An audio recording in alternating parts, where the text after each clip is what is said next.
दोस्तों good morning, जय माता दी। कैसे हो आप सब? आशा करती हूँ आप सब बहुत अच्छे होंगे। मैं भी बहुत बढ़िया हूँ दोस्तों।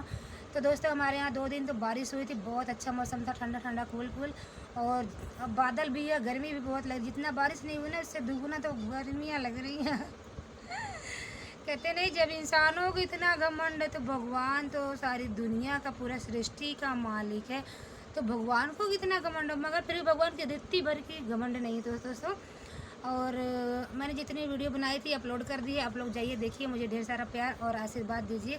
और ये देखिए मेरी बिंदिया तिरछी लग गई हल्का सा इधर। तो दोस्तों, और जो मेरे चैनल पर नए हैं तो प्लीज़ सब्सक्राइब करना बिल्कुल ना भूलें। जो मेरा न्यू चैनल है जिसका नाम इंदु राज रौनक, चुप हो जा बेटा, जो मेरा न्यू चैनल है जिसका नाम इंदु राज रौनक, उसको भी सब्सक्राइब करना बिल्कुल ना भूलें। और उस पर मैं डांस वीडियो बना कर डालती हूँ, तो और मुझे सपोर्ट करना बिल्कुल ना भूलें। जय माता दी, राधे राधे, लव यू दोस्तों, लव यू। सपोर्ट करिए, सब्सक्राइब करिए, लाइक करिए, शेयर करिए। जय माता दी।